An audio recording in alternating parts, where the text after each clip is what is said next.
and performer, High Tonight Show, episode 10. Make some noise, Nnete!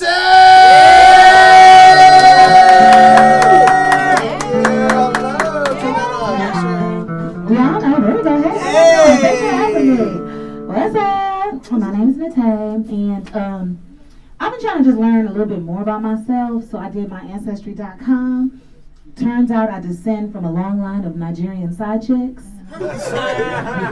Yeah, both of my grandfathers were polygamous, so they had multiple wives. And then I was actually born in Utah with the Mormons, and it explains why I work so well in groups. Yeah, I'm just learning more and more and more about myself. My parents, so they immigrated to America, so their American dream made me a Nigerian nightmare. I don't, no, for real, I don't speak the language, I don't cook the food, hell, I don't pronounce my own name right. It's not Nnete, it's actually Nnete. Yeah, it's Nnete. That's my name, right? So I say it both ways, but the reason why I go by Nnete is because I grew up in a predominantly white neighborhood in Houston.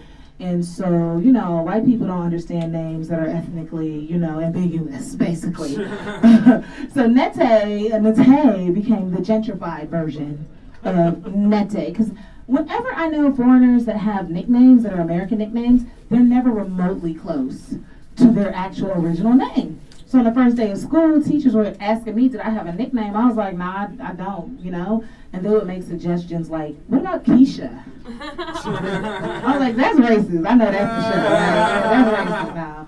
So my little brother would call me Tay. And I was like, no, y'all can say Nnete, This is so rude. Like, I have a Persian friend named Shagayeg.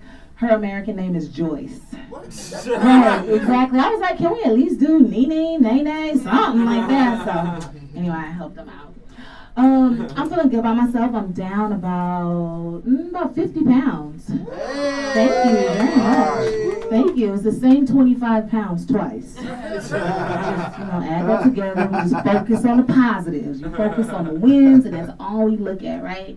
I tried to talk about it with my therapist, and she was like, you know what? And it's because you want to have your cake and eat it too. I'm like, bitch, I know the diagnosis. Help me with a solution. What is the problem? It's so annoying because, I try to do all the good stuff, right? They say, eat your vegetables and everything until they're recalled. I ain't never heard macaroni and cheese and fried chicken get recalled. Ever, right? The doctor said that was going to kill me, right? No, whenever I eat that, it slides right on down. And what do doctors know anyway? They call their business a practice. Like, you gonna practice for a living? That's what we doing? You gonna practice? Okay. Oh my God. I'm getting married this year. Thank you very, very much. I met my boo here in LA, so yes, look, black women, there are black men that still want you. I did it and you can too. I should do a program. They're like, well, how did you know that he was the one with you? I'm like, we've been together for about 5 years, so this is what you want to do, ladies. You've been with a man for a while, just dump him. If he come back with an engagement ring and a respect for your ovaries and the time limit you have left on him, he the one. That's all it is, The saying says if you love something, let it go. If it come back, it's yours. You just gotta put the line in the sand right there. Now I'm planning a wedding. It's kind of weird because I'm grown. I'm a grown ass woman. So a lot of the traditions that younger typical brides have, that don't work for me. Like, for instance, my dad giving me away at the altar. Now, just for clarity, I know my father, okay? I'm a black woman who knows her father. He's married to my mom. I was a decision. So that's why it's taken me so long to get married in the first place, when you have self-esteem, right? Took us a while to get here. But I don't think my daddy should give me away at the altar, because you know what? I slept with my boo on the first night. We've been living together for 5 years. I've been giving myself away this long. I'm like, I can make it down the aisle. I'm convinced I'm here. Daddy, your advice didn't work. I'll still be sitting there single.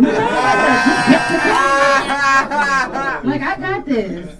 The one tradition that I do want to do, because I'm trying to get closer to my roots, the Nigerian money dance.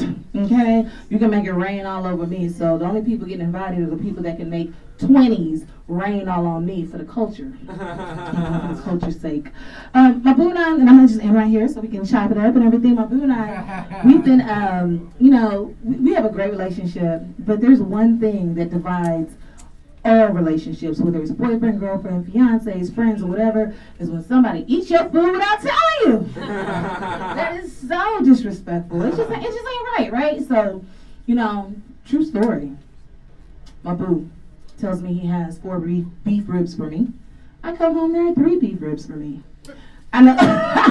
He's like, I feel you, beef ribs at that. It ain't nothing nasty. It ain't right. You can eat my extra salad. I don't care about that.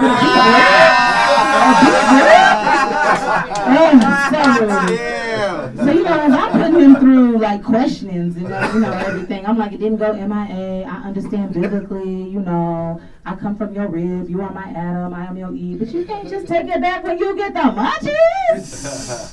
So the kitchen where we usually have love and laughter turns into the next episode of the Hunger Games. It gets kind of ugly in there. That night, I was like, this is where I'm taking a stand. Again, line in the sand. Ladies, fellas, you got to do it sometimes, but be careful. Because we were arguing. He went to sleep in the bed. I went to sleep on the couch. And I realized, damn it, I just went to sleep without 2 pieces of meat. This did not work out well for me. My name is Nnete, or Nnete. You can do it. I know you can. Thank you so much.